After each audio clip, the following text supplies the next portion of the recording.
मौका ऐसा नहीं होता। मौके कोई शक्ल नहीं है, मौका किसी व्यक्ति का नाम नहीं है। मौका तो मौका है जिसको आपको पहचानना पड़ता है, जिसको आपको ढूंढना पड़ता है। और कहते हैं कि ऊपर वाला जिंदगी बनाने का मौका जिंदगी में सिर्फ एक ही बार देता है। दुआ हम बार बार करते हैं लेकिन मौका एक ही बार देता है। आज इस हॉल में आने के बाद, इस प्रोग्राम में आने के बाद मैं एक चीज आपको क्लियर हो चुका हूं कि यहां से जाने के बाद आपसे एक अधिकार छीनने वाला है, एक अथॉरिटी चली जाएगी आपके हाथ से। ऊपर वाले से ये दुआ मांगने की, हे भगवान मुझे मौका दे, क्योंकि आज से 12 साल पहले मुझे भी यही मौका मिला था एज ए डायरेक्टर। जब मुझे इस प्रोग्राम के बारे में जानकारी मिली, जब मेरे सामने बात हुई थी कि इस तरह से ऑर्गेनाइजेशन है, इस तरह से एजुकेशन है, इस तरह से प्रोडक्ट्स है, इस तरह से बिजनेस है, इस तरीके से तू आगे बढ़ेगा, 2 से 4 होंगे, 4 से 8 होंगे, 8 से 16 होंगे, 16 से 32 होंगे और जिंदगी बदल जाएगी। But I was a student. जब बात ज्वाइन करने की आई तो मेरे पास पैसे नहीं। जब बात डिसीजन लेने की आई तो मैंने कहा मैं पापा से पूछ के बताऊंगा, क्योंकि मेरे पास पैसे होते नहीं थे, परिवार वालों ने डिसीजन लेने का अधिकार दिया नहीं था। पहले से बोल के भेजा था कुछ भी करोगे तो हमसे पूछ के करना। ना मेरे पास पैसा था, ना मेरे पास शुरू करने का अधिकार था। और जब बात टाइम की आई तो ये दिखाई दिया कि अब सुबह 7 बजे कॉलेज की बस आ जाती है, 4 बजे मुझे रूम छोड़ती है, मैं समय कहाँ से दूँ? लेकिन बाकी टाइम होमवर्क में चला जाता है, सेशन फाइल बनाने में चला जाता है, प्रैक्टिकल फाइल बनाने में चला जाता है, सेमेस्टर की तैयारी भी करनी होती थी। आज के ऐसा तो था नहीं उस टाइम पे। मतलब आजकल देख रहा हूँ मैं स्कूल और कॉलेज से खच्चर निकल रहे हैं, प्रैक्टिकल कोई घोड़े नहीं निकल रहे, गधे भी नहीं बोलूंगा, बीच वाले खच्चर। हमारे टाइम में होता ना, गलती से अगर एक आध पेपर लीक हो जाए तो सारा एग्जाम ही कैंसिल हो जाता और दोबारा एग्जाम लिया जाता था। मुझे आज भी ध्यान है। लेकिन अभी आज के टाइम में तो गवर्नमेंट ने पेपर लीक कर दिए, ले लेके जाओ घर में आराम से बैठ के लिखना इसको और लाके जमा कर दें और सर्टिफिकेट भी लेके चले जाओ। और सर्टिफिकेट में साफ साफ लिखा होगा कि ये सर्टिफिकेट आपको पास करके दिया गया है, लेकिन ये किसी भी एग्जाम में कभी भी कंपटीशन में जाओगे, जॉब मांगने जाओगे तो एप्लीकेबल नहीं है। सही बात है? तो दिए गए सर्टिफिकेट दिखाने के लिए। मतलब मुझे ऐसा लगता है कई बार कि सरकार भी हमारे साथ मजाक कर रही है, हम भी अपनी जिंदगी को मजाक बना के बैठे। और जब बात आती है किसी मौके की, जब इस प्रोग्राम हॉल के अंदर आने की बात रही होगी, कुछ लोगों को मस्ती सूझ रही है, कुछ लोगों को मजाक सूझ रहा होगा, कुछ लोग सोच रहे होंगे पता नहीं कहाँ लेके जा रहे। कुछ को वो 100 रुपये इतना बड़ा लगता रहा होगा ना, 100 रुपये साला 100 ले लिया मेरे से, आने जाने का खर्चा भी मेरे से ही है। प्रोग्राम तेरा है, लेके तू जा रहा है तो साला पैसा भी तेरे को देना चाहिए, मेरे से क्यों लिया? मतलब जिंदगी इसको बदलनी है, भविष्य इसको बनाना है, करियर भी इसको चाहिए। अभी लाइफस्टाइल देखा होगा तो अंदर में आंखें ऐसी फट गई होंगी, नहीं ऐसी बड़ी कारें अपने पास भी होनी चाहिए। अगर पुष्पेंद्र सर ने बोले ना, एक दिन मैं भी बड़ी गाड़ी लूंगा, एक दिन मैं भी घर लूंगा, एक दिन मैं भी महंगे कपड़े लूंगा, एक दिन मैं भी ये लूंगा, मैं भी वो लूंगा, लूंगा लूंगा करते करते लूंगी में रह जाता।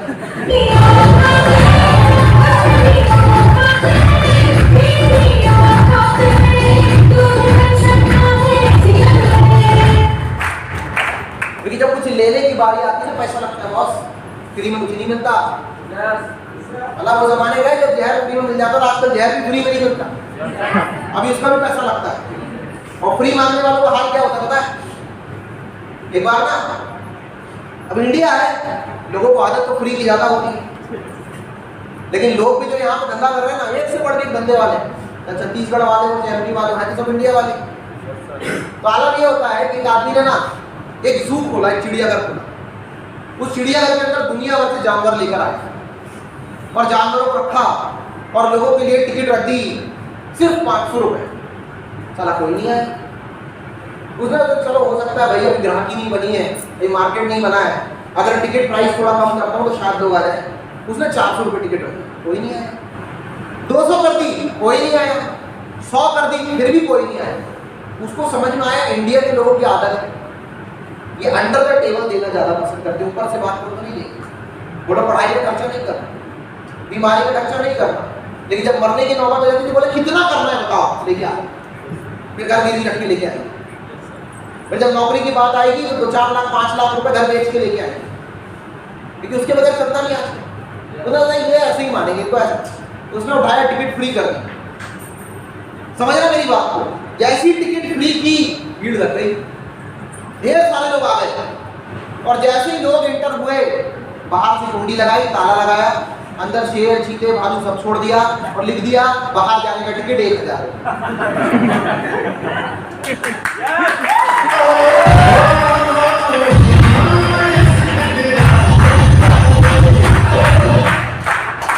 बोला था ध्यान से सुनना, उसको समझ में आया, इसलिए तालियां बजा रहे हैं।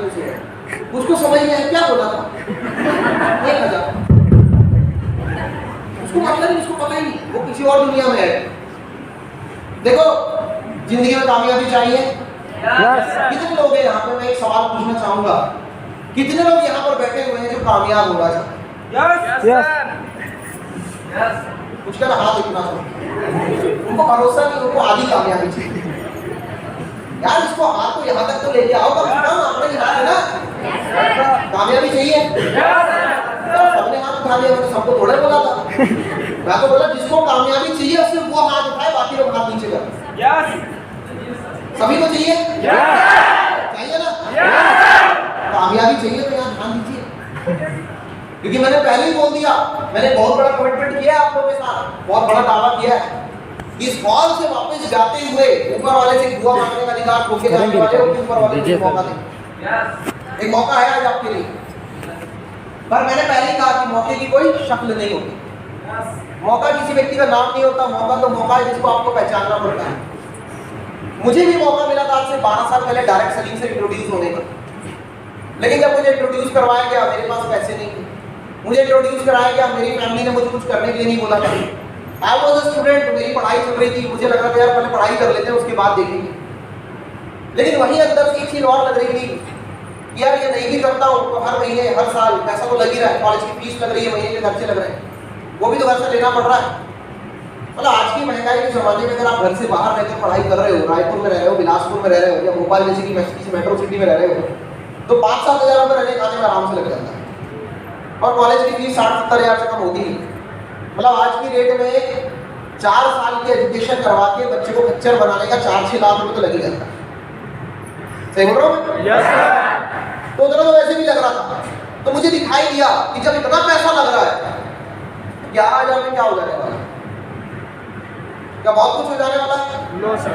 वैसे 11,000 बहुत बड़ा है, साउंड मतलब 11,000 वैसे तो बहुत बड़ा है, लेकिन जब बात आती है आपके करियर की, जब बात आती है कमाई की, जब बात आती है सेहत की, तो क्या 11,000 बहुत बड़ा होता है? पुष्पेंद्र जी ने बड़ी अच्छी बात बोली, बड़े बुजुर्गों की कही हुई ये बात है कि पहला सुख निरोगी काया और दूसरा सुख जेब में माया।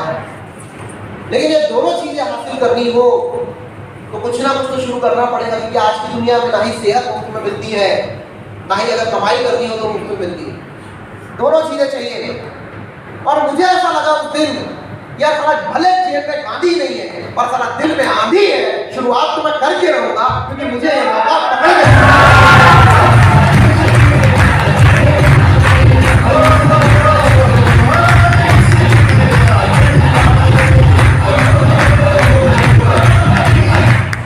और मैंने डिसीजन लिया, मैंने पैसा एडजस्ट किया, घर में बात की पापा कंप्यूटर कोर्सेज करने, इंग्लिश स्पोकन की तैयारी करनी है, पापा मुझे ना पर्सनैलिटी डेवलपमेंट करना है।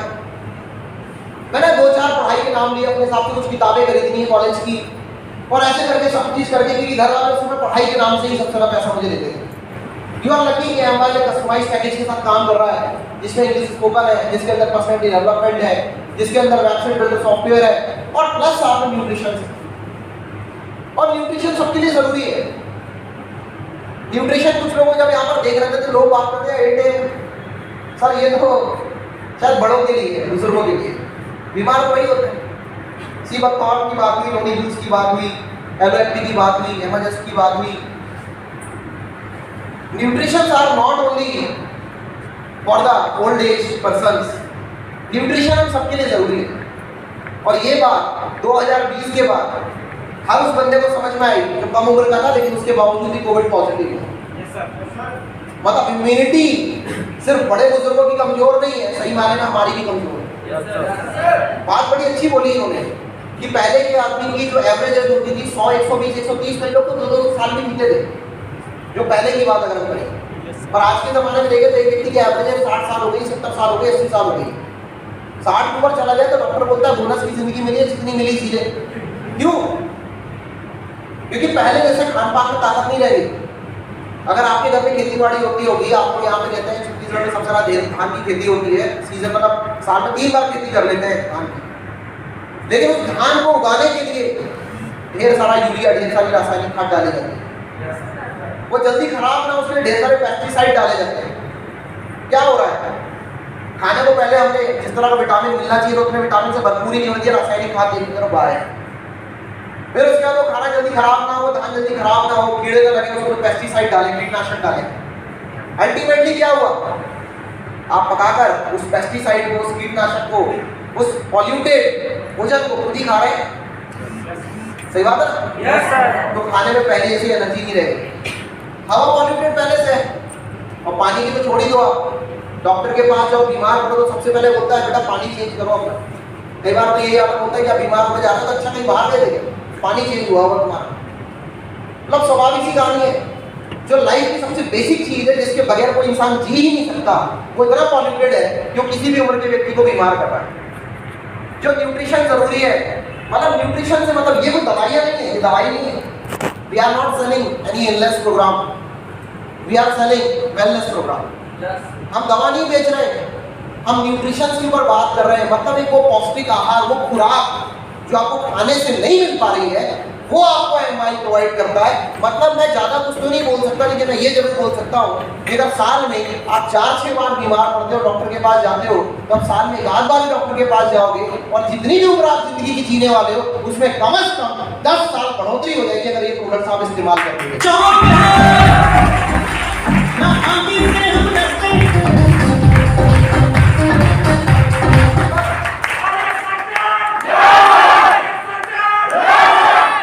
वर्ल्ड क्लास एजुकेशन मिल गया, स्किल मिल गए, नॉलेज मिल गया, उस पीछे वाली चेयर से उठकर यहाँ स्टेज पर आने का मौका मिल गया, और एक अच्छी सेहत भी मिल गई। उसी बात का लगता है 11,000 करोड़पति बनाने की किसी स्कीम का नहीं लगता है यहाँ 11,000। MYL is not a scheme of making a member or anything else. It is a system जो आपको एजुकेशन दे रहा है, जो आपको नॉलेज दे रहा है, जो आपको पर्सनैलिटी दे रहा है, जो आपको एक अच्छी सेहत दे रहा है, जिसका आपसे पैसा चार्ज कर रहा है। और अगर आप इसका हिस्सा बन जाते हो, जैसे आज मैं इसका हिस्सा बना हुआ हूँ, तो सबसे अच्छी बात इसमें यह होती है कि आपकी खुद की दुकान हो जाती है, आप खुद इसके डिस्ट्रीब्यूटर हो जाते हो। आपको यही सारे प्रोडक्ट्स 20 to 30% डिस्काउंट मिलने लग जाते हैं। और जितना महीने आप सामान 6 महीने तक खरीदते हो, 7वें महीने उतने का सामान आपको फ्री ऑफ कॉस्ट मिलता है, लॉयल्टी बोनस के नाम से।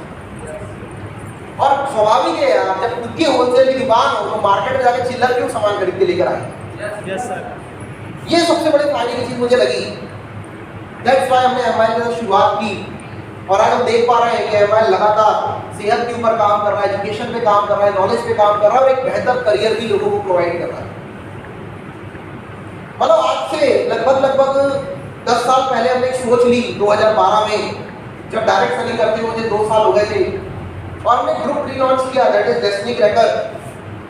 और एक सोच के साथ हमने शुरू किया था इस ग्रुप को। 2014 में ऑफिशियल हमने इसका ग्रुप बनाया व्हाट्सएप के ऊपर, और लॉन्चिंग हो गई। एक सोच लेकर हम चले थे, नाम ही रखा था डेस्टिनी क्रैकर, किस्मत को तोड़ने वाले। कि जब कोई बंदा मैट्रिक कंप्लीट करता है, जब कोई बंदा 12th कंप्लीट करता है, जब बंदा कोई कॉलेज ग्रेजुएट होता है, जब कोई बंदा मास्टरेट कंप्लीट करता है, तो सबसे पहले वो जाकर व्यापम के ऊपर फॉर्म भरता है, व्यावसायिक शिक्षा मंडल पे जाके फॉर्म भरता है। एमपी के अंदर एमपी ऑनलाइन चलता है, सीजी में सीजी ऑनलाइन चलता होगा।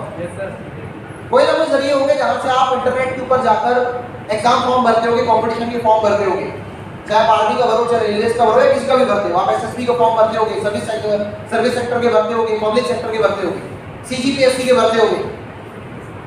लेकिन इतने फॉर्म्स भरने के बाद ये नहीं समझ में आता कि करियर हमारा वाकई सेटलमेंट की तरफ जाएगा। और कोविड के बाद से तो जमाना ये आ गया है कि फॉर्म भी नहीं करते। सही बात है।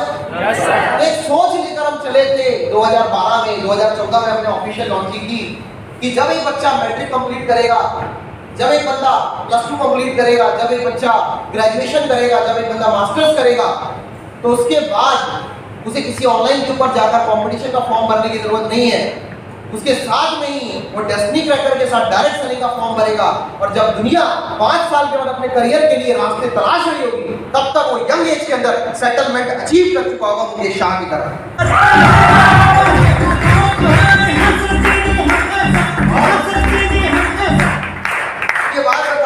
बड़ा गर्व होता है इस बात को। 10 साल हो गए, 8 साल पहले हमने ऑफिशियल लॉन्चिंग की, और आज के टाइम में जहां इंडिया के अंदर कंपनियों की कमी नहीं है, जिस तरह से बात हो रही थी पुष्पेंद्र जी ने बोली, there are so many companies, हर गली मोहल्ले चौराहे के अंदर आपको कोई ना कोई संस्था मिल जाएगी काम करते हुए, जो आपको डायरेक्ट सेलर बनाने की बात करेगी, जो आपको पैसा कमाने की बात करेगी। मैं किसी को गलत नहीं बोलूंगा, सभी बहुत बढ़िया है, सभी अच्छा काम कर रहे होंगे।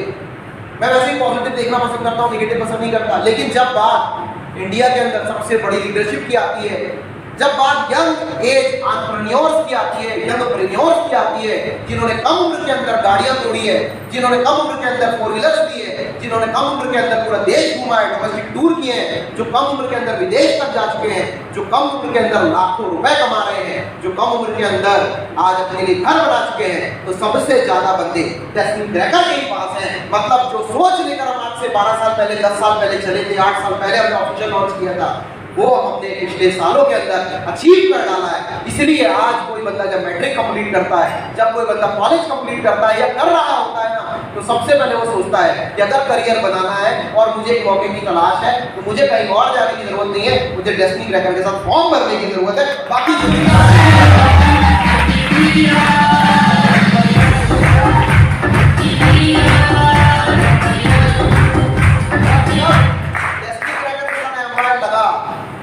मतलब 15 इयर्स पुरानी आईटी कंपनी, आज इंडिया का जमाना किस चीज का? आईटी का जमाना है, एप्लीकेशंस का जमाना है, मोबाइल का जमाना है। इंस्टा फेसबुक के ऊपर आप चलते हो, हर व्यक्ति चाहता है कि अगर उसका फैमिली बिजनेस है, इवन किसान भी अपने आप को ऑनलाइन पे लाना चाहता है। जहां पे लोगों के पास सोर्सेज नहीं है, जहां पे लोगों के पास तरीके नहीं है, जहां पे लोगों के पास कोई ऑप्शन नहीं है, वहां मोबाइल पिछले 15 सालों से अपने क्लाइंट्स को वेबसाइट बनाकर दे रही है, सॉफ्टवेयर बनाकर दे रही है, सॉफ्टवेयर का सपोर्ट दे रही है, क्लाउड टेलीफोनी के जरिए, भाई व्हाट्सएप क्लाउड के जरिए 20,000 सुपर क्लाइंट्स और सेटिस्फाइड क्लाइंट। जब मैं पहली बार एमडी सर से मिला, तो मुझे सबसे ज्यादा खुशी इस बात की हुई जब उन्होंने बताया कि अगर कोई बंदा 15 साल पहले या कोई कंपनी 15 साल पहले मोबाइल की क्लाइंट बनी ना, तो आज ही वो मोबाइल की ही क्लाइंट है। इतनी बेहतरीन सर्विस दी उन्होंने कि कोई कभी मोबाइल को छोड़ के गया ही नहीं।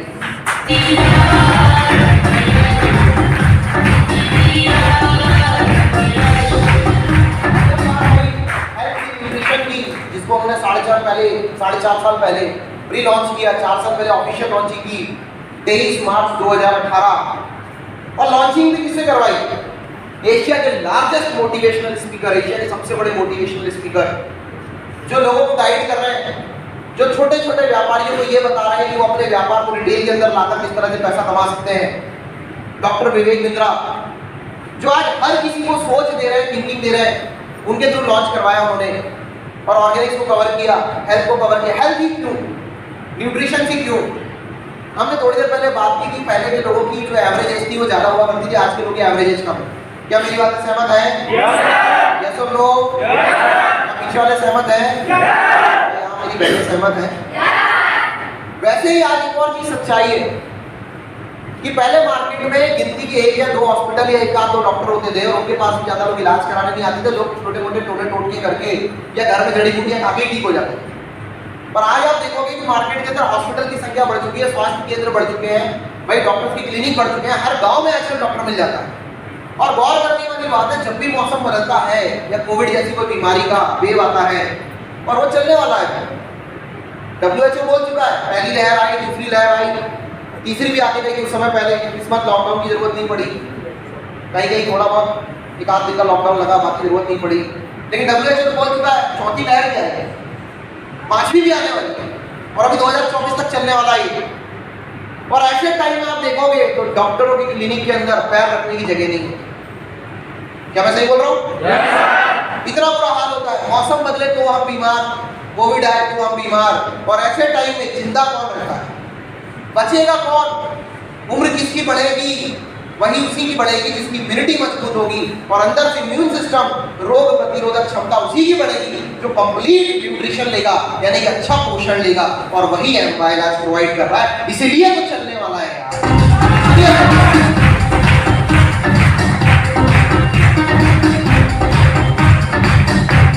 मतलब वो हेल्थ इंडस्ट्री आज इंडिया की नहीं पूरे वर्ल्ड की सबसे बड़ी इंडस्ट्री बन चुकी है। हमने उसके साथ टाई अप किया है। एजुकेशन के बगैर स्टूडेंट्स का चलना नहीं है। हेल्थ न्यूट्रिशन आप 3 साल के बच्चे से लेकर के 70 साल की बुजुर्ग तक की जरूरत है। और जब बात आती है करियर की, जब बात आती है एक्स्ट्रा इनकम की, जब बात आती है कमाई की, तो उसके लिए तो वैसे ही लोगों के पास ऑप्शन नहीं। तो जब आप एमवाई के साथ शुरू करते हैं तो सबसे अच्छी चीज यही होती है, 5 सेगमेंट में ये डील करते हैं। The first is education, the second is home care products, third is health care products, fourth is ladies care products, और पांचवा है पर्सनल केयर प्रोडक्ट्स। मतलब आपको अपने घर में सुबह उठकर मंजन करने से लेकर, नहाने के लिए फेस वॉश यूज करने से लेकर, साबुन यूज करने से लेकर, अगर आपको अपनी सेहत को अच्छा रखने के लिए सुबह 8 AM जैसा न्यूट्रिशन भी लेना हो ना, तो आपको कहीं जाने की जरूरत नहीं है। एमवाइल में सब कुछ अवेलेबल है यार। 50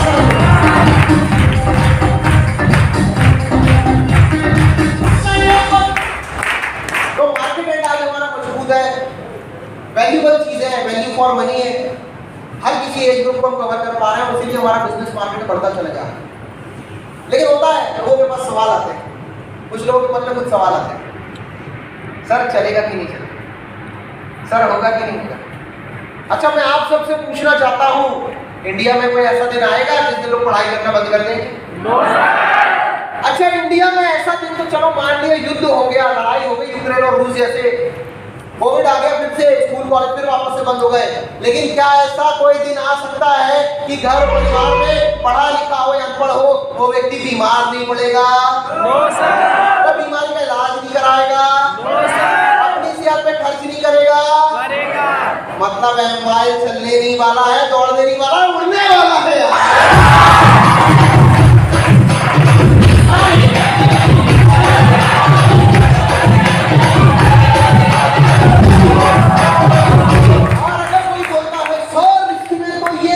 बेचना पड़ेगा, हम कुछ बेच नहीं पाएंगे, हम किसको बेचेंगे सर? सर बेचना ना पसंद नहीं अपने को, अपनी पर्सनैलिटी को सूट नहीं करता। मेरी कोई बात बोलेगी, हाँ सर मैं नहीं जानता किसी के पास। Hello, let me ask one real question, कौन नहीं बेच रहा है? मत करो एमवाइल, मत ले जाओ एटीएम, और मेरे सवाल का जवाब देते हुए जाओ कि आज की दुनिया में कोई एक सिंगल पर्सन ऐसा बता दो जो बेच नहीं रहा। अरे किसान फैमिली से होगे तो फसल बेचते होगे, मजदूर फैमिली से होगे तो जाकर अपनी मेहनत बेचते होगे, अगर ठेकेदार होगे तो मार्केट के अंदर अपना हुनर, अपना नॉलेज के दम पे ठेका लेते हो, अपना ठेका बेचते हुआ। अगर एक टीचर हो एक स्कूल में, कॉलेज में, तो शिक्षा बेचते हुआ। अगर मार्केट में एक बड़ा सा शॉपिंग मॉल खोल के बैठे हुए, बड़ी दुकान खोल कर बैठे हो तो सामान बेचते हुआ। अगर MBBS कर लिया है, BMS कर लिया, BHMS कर लिया, दुनिया की पढ़ाई कर लिया डॉक्टरी की, तो इलाज बेचते हुआ। मेडिकल स्टोर खोल कर बैठे हो तो उस मेडिकल स्टोर के ऊपर दवाइयां बेचते हुआ। इंजीनियर हो अगर मेरी तरह तो जाकर अपना मैकेनिकल इंजीनियरिंग का स्किल बेचते हुआ, तब जाके कंपनी पैसा देती है आपको। अगर मान लीजिए किसी भी केस आप भी काम कर रहे हो और अपनी जुबान बेचते हो, तो अपनी जुबान बेचते हो तब पैसा मिलता है। अरे सोचने का विषय है यार, अमिताभ बच्चन भी तो नवरत्न तेल बेच रहा है, शाहरुख खान भी तो अपने बच्चे को नहीं समझा पाया, बेटा ड्रग्स बुरी बला है, ऐसा मत कर, लेकिन फिर भी अपने बच्चे को पढ़ा नहीं पाया, लेकिन बायजूस का एजुकेशन जरूर बेच रहा है। कौन नहीं बेच रहा है? एक डॉक्टर इलाज बेच रहा है, मेडिकल स्टोर वाला दवा बेच रहा है, लेकिन जब बात आती है डायरेक्ट सेलर की, जब कोई पूछता है मुझसे कि 12 साल से क्या बेच रहे हैं आप, तो मैं एक ही चीज बोलता हूँ कि 12 साल पहले डायरेक्ट सेलिंग के सेमिनार में जाकर जो मुझे अंदर तक फीलिंग आई थी ना, वो फीलिंग बेच रहा हूँ लोगों को। बाकी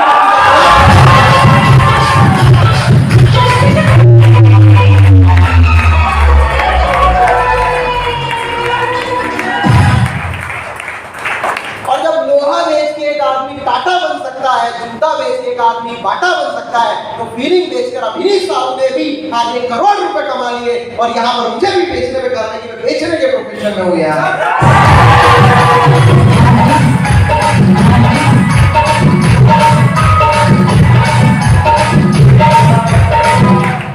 तो क्या आप नहीं बेच रहे हैं?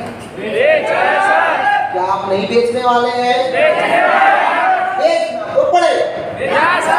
बिना बेचे जिंदगी में पैसा ना कमाने वाले, भले आप एमवाइल करो या कुछ और, यस सर, बिना बेचे किसी को पैसा आने वाला ही नहीं।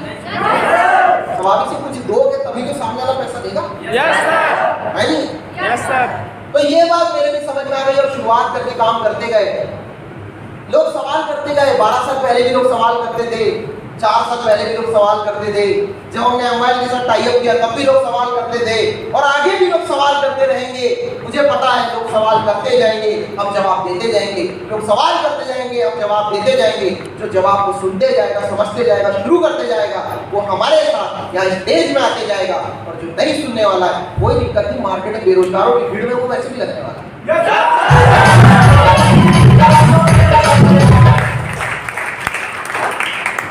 क्योंकि लोगों की बात सुनकर अगर मैं रुक जाऊं, सलाह लेकर अगर मैं रुक जाऊं, तो इंडिया है, सलाह तो मुफ्त मिलती है।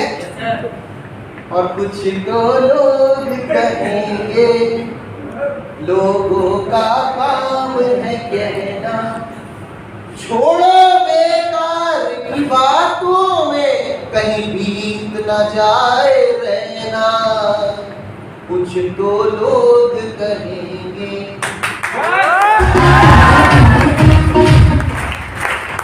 कैसे हम जिएंगे अगर सोचते रहेंगे जिंदगी के हर कदम पे लोग क्या कहेंगे, अपने चाहे रास्तों पे कभी न चल सकेंगे, रुक गए सोच के कि लोग क्या कहेंगे।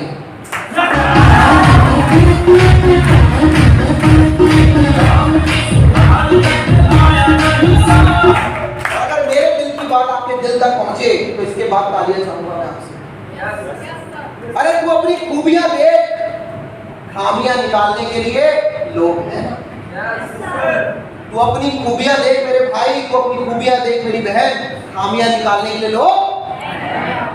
अगर बढ़ाना है कदम, अगर बढ़ाना है कदम तो आगे की ओर बढ़ा, क्योंकि पीछे खींचने के लिए लोग। अगर देखने ही है सपने तो ऊंचे देख, अगर देखने ही है सपने तो ऊंचे देख, नीचे गिराने के लिए तो लोग। अरे करना है अगर प्यार तो अपने आप से कर, अगर करना है प्यार तो अपने व्यापार से कर, लेकिन नफरत करने के लिए तो लोग।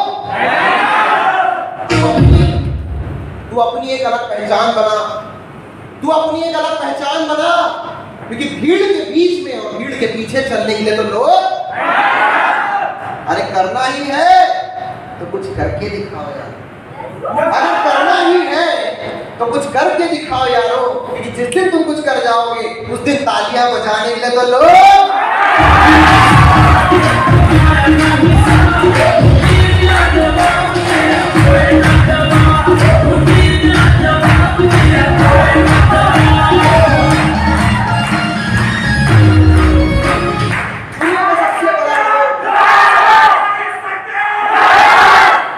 दुनिया का सबसे बड़ा रोग क्या कहेंगे लोग, और ये लोग बड़े गिरगिट की तरह होते हैं, ये बात हमेशा ध्यान रखना। और ये जिन लोगों की मैं बात कर रहा हूँ ये ज्यादा दूर वाले नहीं होते हैं, या आपके दोस्त हो सकते हैं बड़े करीबी, तू मेरा यार मैं तेरा यार, यहाँ मना करेंगे लेकिन वहां बोलेंगे ना उधार देगा 10,000। ये लोग आपके दोस्त हो सकते हैं, या आपके यार हो सकते हैं, या आपके वो वाले वो भी हो सकते हैं, या आपके पड़ोसी हो सकते हैं, या आपके रिश्तेदार हो सकते हैं। लेकिन इंडिया है यार, ये लोग आसपास ही घूमते होते हैं, और इन लोगों की फितरत बड़ी गिरगिट की तरह होती है। जब इनके सामने मक्खी चाय में गिरी होती है ना, चाय नहीं पीने का, चाय फेंक देते हैं। लेकिन वही मक्खी जब घी में गिरती है ना, ना घी महंगा आता है जी, मक्खी निकाल के फेंक देते हैं।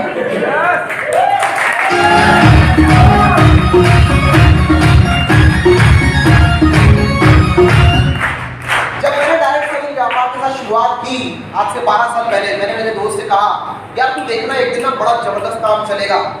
पागल हो गया ना, चलने वाला जितना डाला पैसा उतना निकाला, तू देखना एक दिन बहुत पैसा है। जितना लगाया उतना तो निकाल के बता दे। 2500 का चेक नहीं आ जाना, देखिए 1000 रुपये डायरेक्ट प्रॉफिट बोला नहीं आ जाना, कैशबैक में संतुष्ट हो जाना। मैं क्या तू देखना एक दिन ऐसा आलम आएगा कि लोग सुनेंगे और तेरा भाई बोल रहा होगा, पब्लिक इकट्ठी होगी, गैदरिंग्स होंगी, सेमिनार लगेंगे और मैं स्टेज में जाऊंगा, 4 लोगों के सामने तो बोलना तेरे से बनता नहीं, पागल हो गया। मैंने कहा तू देखना इसके बाद जब मार्केट में चलेंगे ना तो सबसे बेहतरीन गाड़ियों में से अगर किसी की गाड़ी होगी तो तेरे इस भाई की। उसने कहा हाँ 4 चक्का दिलवा देंगे, तेरे को क्लियर दिलवा देंगे, सबकी चिल्ला रहा, पागल हो गया है, बड़ी गाड़ियां लेगा। मैंने कहा तू देखना इसी भोपाल शहर में, जिस भोपाल शहर में किराए का कमरा लेकर रह रहा है ना 5 लोग कॉन्ट्री करके, उसी भोपाल शहर में अगर सबसे बेहतरीन बंगलों में से एक बंगलो होगा, सबसे बेहतरीन कॉलोनी में होगा।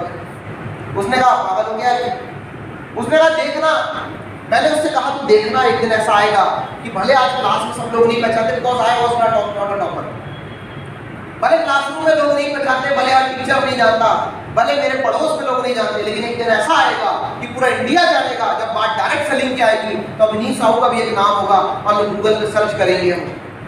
उसने कहा मोबाइल है तेरे पास, पागल हो गए। और दोस्तों वो दिन आया, आज पिछले 12 सालों के अंदर 2, 4, 10, 20, 25, 50 लोग नहीं आए, हजारों लोग आ रहे हैं सब काम करने। बात आती थी 10, 20, 25, 50 हजार की कि मार्केट से इतना पैसा निकालने का, तो बताना आज 21 करोड़ से ऊपर का व्यापार मैंने मार्केट से किया हुआ है पिछले 12 सालों में। 21 करोड़ से ऊपर का व्यापार करके आपके सामने बात कर रहा हूं।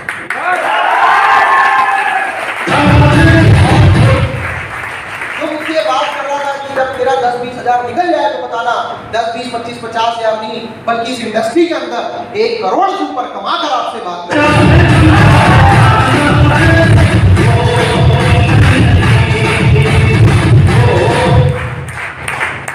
मार्केट में घूमती हुई सबसे बेहतरीन चमचमाती हुई कारों की बात करूं, आज से लगभग 6 साल पहले 2016 में मैं अपनी 4 व्हीलर लेकर के आया, ऑडी स्पोर्ट 10.5 लाख रुपए की। जिस दोस्त से मैंने कहा था कि देखना कि मैं पूरे इंडिया को घूमूंगा, दुनिया घूमूंगा, और उसने कहा था पागल हो गया है क्या, आज सिर्फ इंडिया ही नहीं घूमा है, 7 से ज्यादा बार विदेश घूमा हुआ है, जिसमें दुबई और सिंगापुर जैसी लग्जरी कंट्रीज भी है। फोटो देखिए आप। जिस दोस्त को मैंने कहा था कि जब मैं जगह जगह जाऊंगा, लोगों के सामने बात करूंगा, लोग इकट्ठे होंगे, सेमिनार लगेंगे और लोग मेरा इंतजार कर रहे होंगे, और आज ऐसा दिन हो चुका है कि 5 से 6 साल हो चुके हैं, सेमिनार लगते हैं, किसी भी एरिया में पहुंचने के पहले नाम पहुंच जाता है। और कामयाबी इसी को बोलते हैं शायद कि किसी क्षेत्र में आपके पहुंचने से पहले अगर आपका नाम पहुंच जाए तो इससे बड़ी कामयाबी कुछ होती ही नहीं है।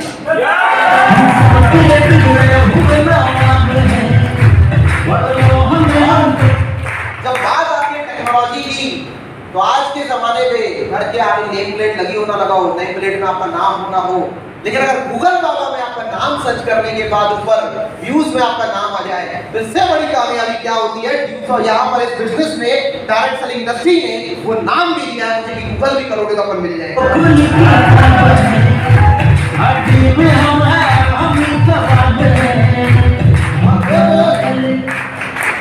आज जब देखता है इंस्टा के ऊपर, फेसबुक के ऊपर फॉलोअर्स देखता है, मैसेज आते हैं, सेमिनार्स लगाते देखता है, अच्छे खासे पेमेंट देखता है, तो उसके बाद वो आईने के सामने जाकर बोलता है अगर 12 साल पहले मैंने भी अभिनीत के जैसे डायरेक्ट सेलिंग कर ली होती ना, तो साला मैं भी कामयाब हो गया होता।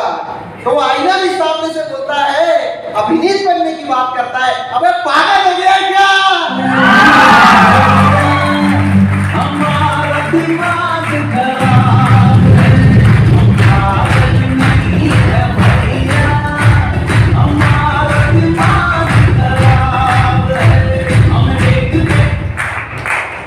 थोड़ा सा पागलपन होना चाहिए, जोश होना चाहिए, जुनून होना चाहिए, क्योंकि अगर जलाना ही है अपने अंदर तो जुनून की चिंगारी जलाओ, जलाना ही अपने अंदर तो जुनून की चिंगारी जलाओ।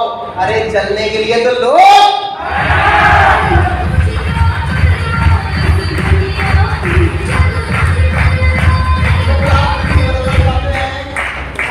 क्या आप जिंदगी बदलना चाहते हैं? बेहतर करियर की तलाश में हैं? क्या करियर की अपॉर्चुनिटी चाहते हैं? क्या मेरी बहनें आगे जाकर चूल्हे चौकी के अलावा करियर में भी इंटरेस्टेड है? क्योंकि ये जो घर वाले बोलते हैं ना चूल्हा चौका करने आएंगे पराया नहीं, शादी ब्याह करने की बात करते हैं ना, अभी आजकल सीजन भी चल रहा है शादी का, कुछ नहीं समझ में आया, लड़की की शादी कर दो, शादी का जोड़ा पहना दो उसको। अरे मैं तो अक्सर देखता हूँ, क्योंकि ये शादी के जोड़े जोड़े नहीं मजबूरियों के कफन होते हैं, और हमारी बहनों के सारे सपने उन्हीं घूंघटों के नीचे दफन होते हैं।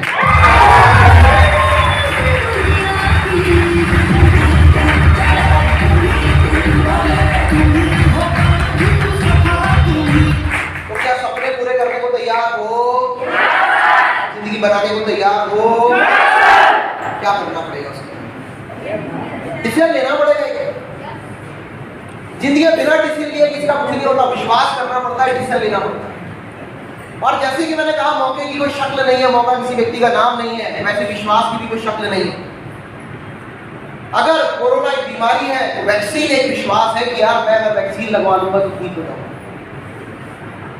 अगर जिंदगी में नाकामयाबी एक बीमारी है तो एम्पायर ट्यूमर विश्वास भी आपके लिए वो वैक्सीन। अगर इस शरीर को चलाने के लिए श्वास चाहिए तो इस व्यापार में आगे बढ़ने के लिए सिर्फ और सिर्फ आत्मविश्वास चाहिए। विश्वास करने को तैयार हो, डिसीजन लेने को तैयार हो। देखो, डिसीजन लेने के लिए कुछ नहीं चाहिए, एहसास चाहिए, एहसास। ये दुनिया फीलिंग्स पे चलती है। आज आप फीलिंग्स पे चलते हैं। मैंने क्लियर कहा कि मैं आज व्यापार के अंदर, इस डायरेक्ट सेलिंग व्यापार के अंदर 12 साल से सिर्फ अपनी फीलिंग, अपना एहसास बेच रहा हूं। एक बार क्या हुआ, एक राजा साहब अपनी पलटन के साथ दूसरे देश जा रहे थे और बीच में नदी पड़ती थी। तो उस नदी के ऊपर नाव में वो लोग बैठे, राजा बैठा, उसके 4 सिपाही बैठे, नाविक बैठा और साथ में उनका एक प्यारा सा कुत्ता बैठा। सारे लोग नाव में बैठ गए। चप्पू चलाना शुरू कर दिया नाविक ने, नाव आगे बढ़ने लगी। सैनिक चुपचाप खड़े थे जहां की तहां, वो एक तरफ खड़े हो गए, राजा साहब अपनी जगह बैठ गए। और एक और चीज था ना, कुत्ता डरा, वो कहां मारने वाला है? तो राजा ने फिर भाव करते हैं,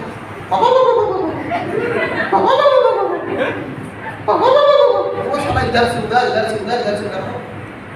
नाविक देखिए राजा साहब को, बोलते राजा साहब देखो, समझाओ, रुको, उसको बिठाओ एक जगह, नाव पलट जाएगी, हम सब मर जाएंगे।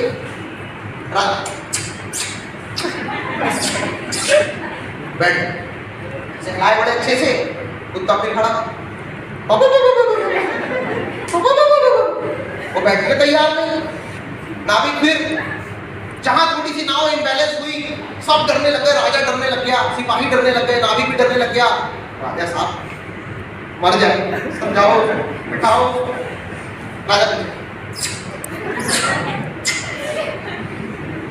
वो राजा करके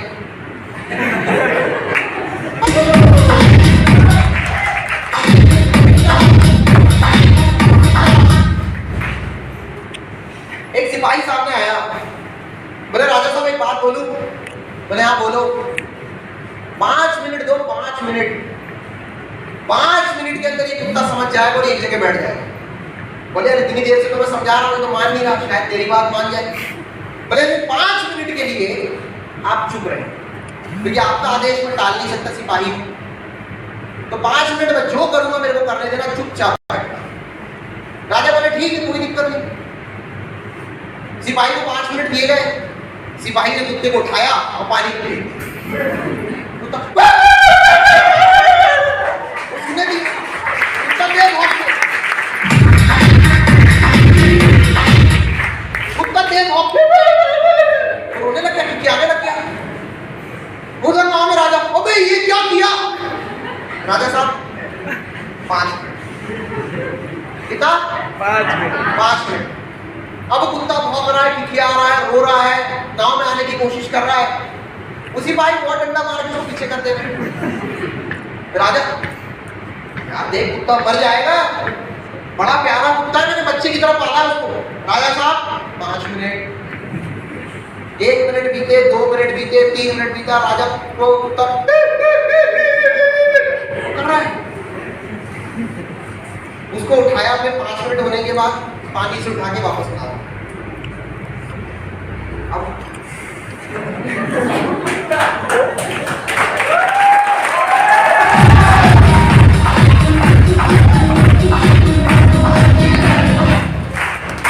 कुत्ता एक साइड बैठे, राजा बोलता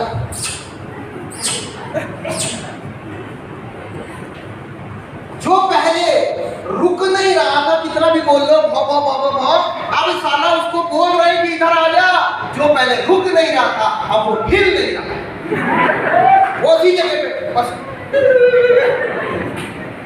राजा ने सिपाही से पूछा तूने किया कैसे, तूने किया कैसे? तो सिपाही बोलता है राजा साहब ये एहसासों की दुनिया है, तुम्हें एहसास था नाव अगर पलट गई तो तुम मर जाओगे, मुझे एहसास था नाव पलट जाएगी तो मर जाऊंगा, नाविक को भी एहसास था कि अगर नाव पलट जाएगी तो मर जाऊंगा, पर साला इस कुत्ते को एहसास नहीं था कि ये भी गिर के मर सकता है, नाव पलट सकती है। मैंने कुछ नहीं किया, जो एहसास तुम्हें था, जो एहसास मुझे था, इस 5 मिनट के अंदर इस कुत्ते को भी एहसास दिला दिया। इसलिए जो पहले रुक नहीं रहा था अब वो हिल नहीं रहा।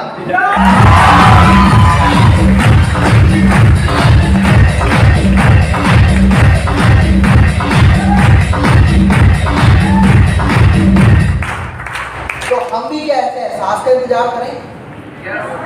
हम भी ऐसे एहसास का इंतजार करेंगे? जिस दिन ग्रेजुएशन हो जाए, मास्टर्स हो जाए, फॉर्म भरने जाओ, वैकेंसी ना निकले, उस दिन का इंतजार करोगे? No sir. जिस दिन घर में कोई बीमार पड़ा होगा और मार्केट में जाकर घर गिरवी रखना पड़ेगा, उस दिन का इंतजार करोगे?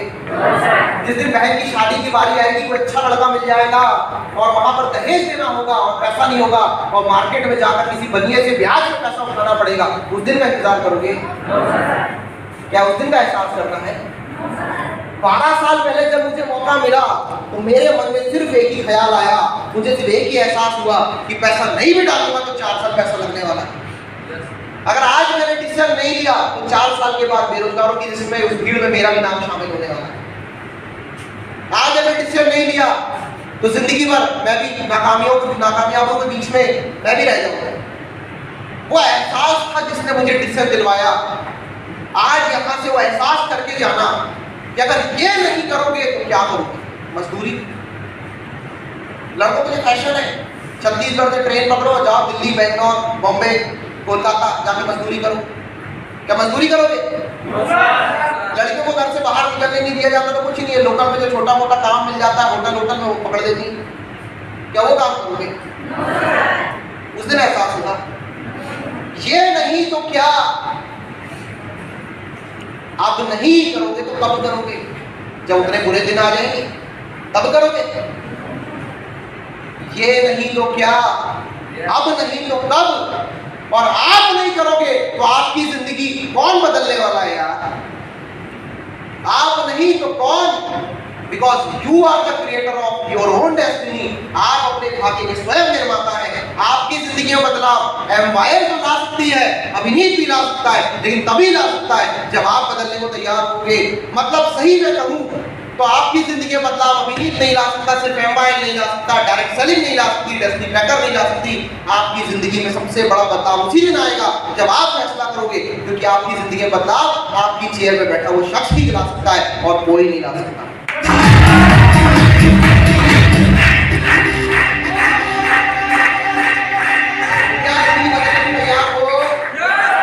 कामयाबी के लिए तैयार, गाड़ियों के लिए तैयार, विदेश यात्राओं के लिए तैयार, अच्छी सेहत के लिए तैयार, एक अच्छे पैसे के लिए तैयार, एक अच्छे करियर के लिए तैयार। शुरुआत कीजिए दोस्तों, क्योंकि कामयाबी से किसकी रिश्तेदारी है? 12 साल पहले मैंने शुरुआत कर दी थी, आज आप सबकी बारी है।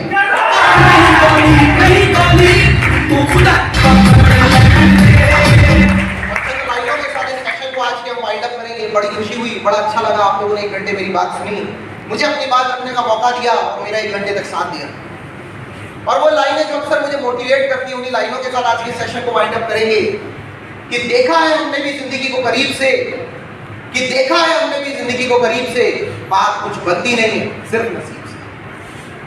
देखा है हमने भी जिंदगी को करीब से, बात कुछ बनती नहीं है सिर्फ नसीब से।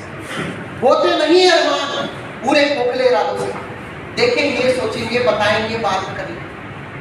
होते नहीं है अरमान पूरे खोखले इरादों से, और मिलती नहीं है मंजिल मरे हुए बातों से।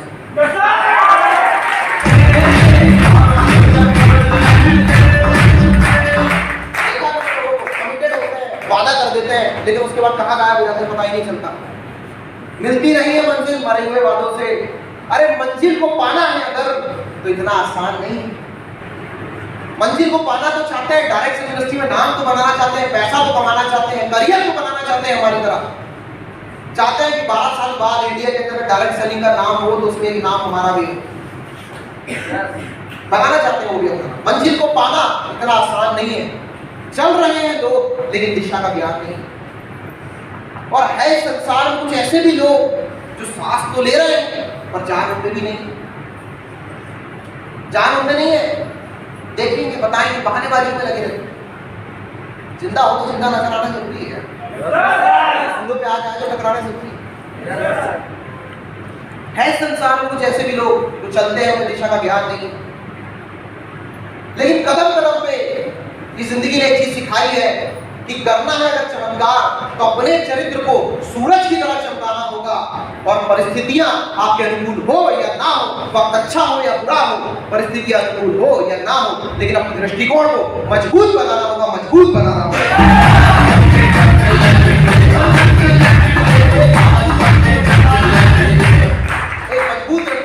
एक मजबूत नजरिए के साथ शुरुआत कीजिए, क्योंकि कामयाबी से किसकी रिश्तेदारी है। 12 साल पहले मैंने शुरू कर दिया, आज अब सबकी बारी है। Thank you so much.